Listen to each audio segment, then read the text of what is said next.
Am I seeing double, or are there actually two mom murder trials going on at the same time? No, my vision is fine. There are two trials definitely happening right now. So let's break down both cases and let's discuss how these trials are likely to go. And don't forget to lawyer up and join me, America's attorney, and this community that we're growing here for the best legal content about the biggest current events. Just a warning, this video is going to go to some dark places for this channel.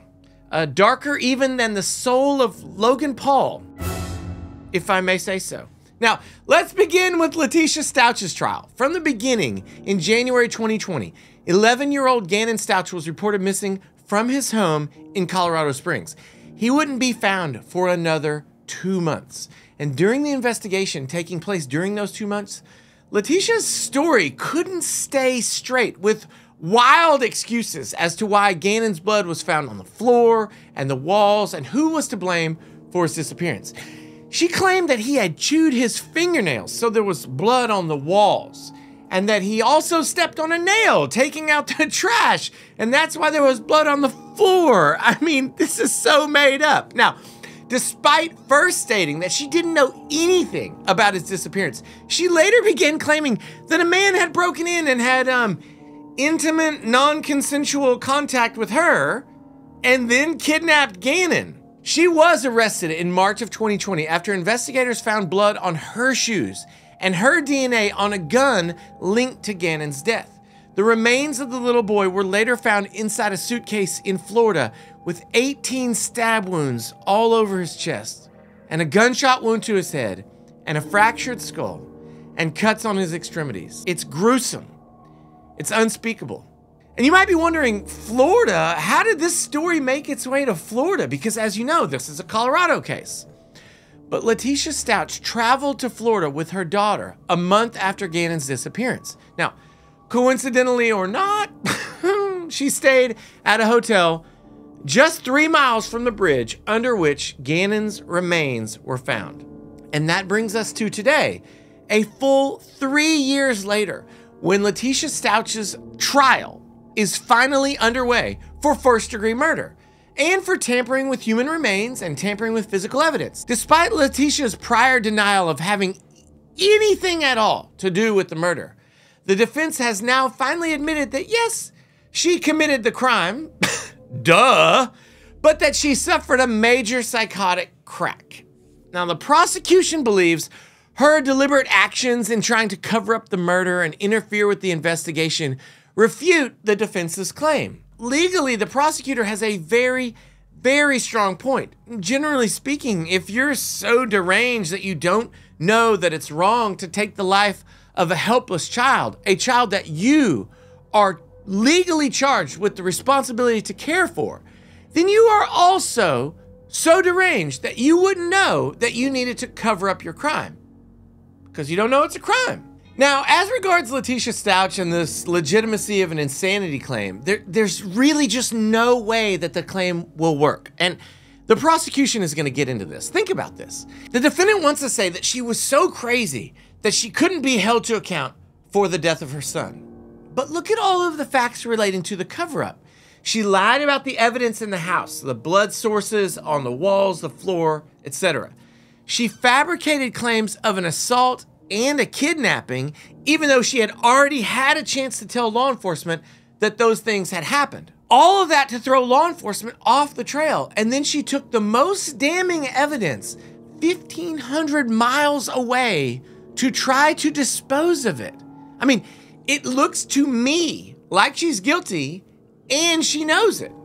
And her lawyers probably know it too, I would imagine.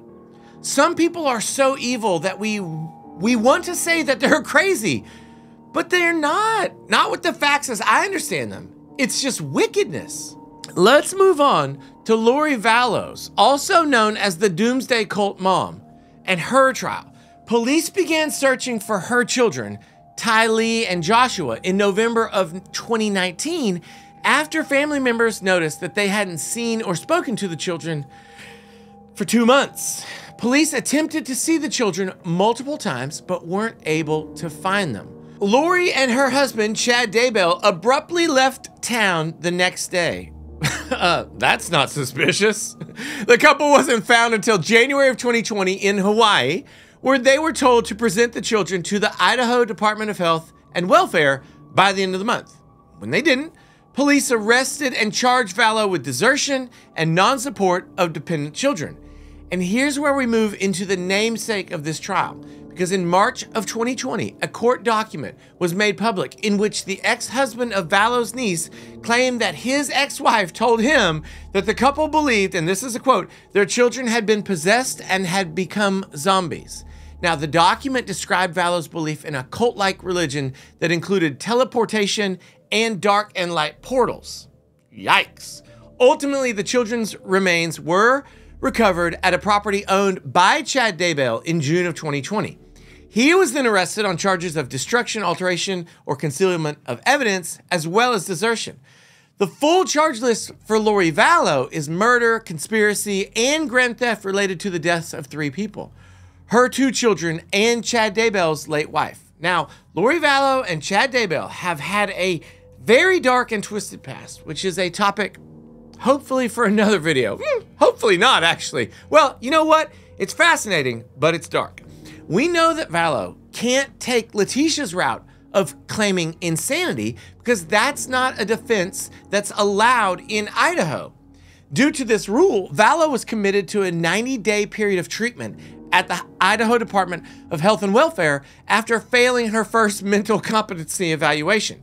She has now been deemed mentally fit to stand trial. Opening statements began yesterday for Vallow's trial, in which both the prosecution and the defense laid the groundwork for the stances that they'll be taking in this trial. The prosecutor painted Lori Vallow to be an ambitious woman who wanted money, and her husband, Chad Daybell.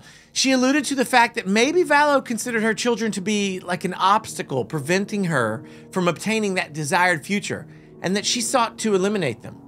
Considering the fact that one of the charges brought against Vallow is grand theft for stealing her daughter's Social Security checks from her deceased father, it might not be too hard to convince the jury of this. The prosecutor did touch on the infamous cult mindset that has surrounded this case by claiming that the couple planned to use their beliefs to justify their actions. And while religious freedom is a dearly loved American value, murder just doesn't fall under the protection of the First Amendment. We've mentioned that an insanity plea is off the table because it's not recognized in Idaho. So what route is the defense taking? Well, from what we can gather so far, it's kind of a two-pronged approach. Vallow's attorney talks about how Vallow began changing after meeting Daybell, which could lead to potentially some blame shifting. They could be attempting to paint Vallow as an innocent bystander in the machinations of a crazy man.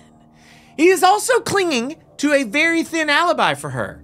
Seeing as the children were killed at Daybell's residence, the defense claims that Vallow couldn't have done it because she was at her apartment with other people. Therefore, there's no hard evidence that Vallow participated in the murders. Let me see if I get this right. My kids were at my boyfriend's apartment, and then they were no more. They're gone, with no explanation. But I still love my boyfriend as much as ever, and I still hope we can get married. This is so dumb. I'm sorry that the jury has to be subjected to this nonsense. She didn't call the cops, didn't freak out. I guess she's hoping that no one on the jury is a mom, or had a mom, or has ever met a mom.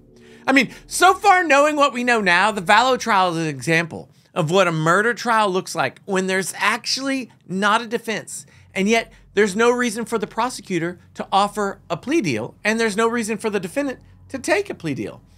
And that's unusual because in the criminal justice system, there's often some wiggle room.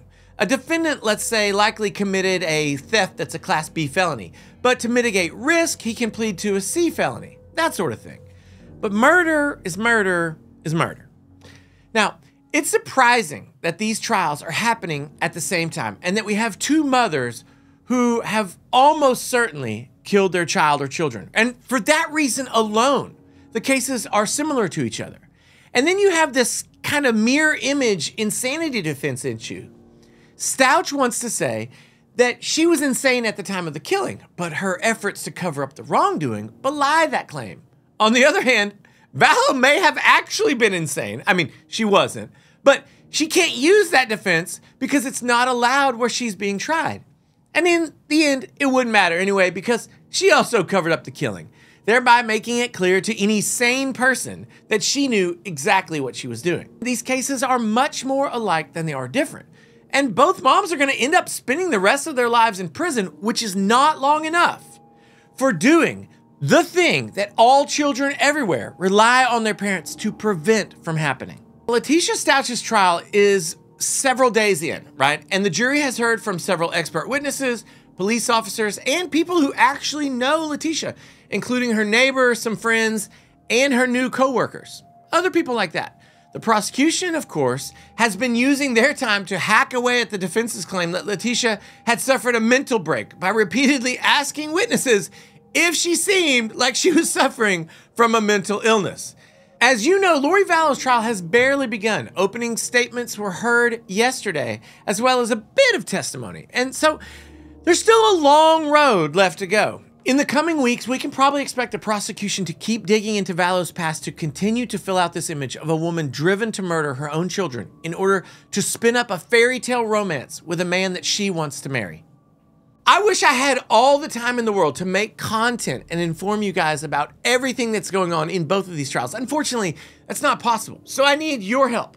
Comment below and let me know which trial you want more videos about. I want to know your thoughts on both of these trials. What do you think of the defense and the prosecution's strategies? And is it too soon to predict a verdict? And don't forget to lawyer up with America's Attorney and subscribe to this channel. I want you to be a part of this community. And I can tell by the fact that you made it this far in the video, honestly, that you want to be a part of this community. You're welcome here. So what are you waiting for? Hit the subscribe button. I'll be back soon with more great videos.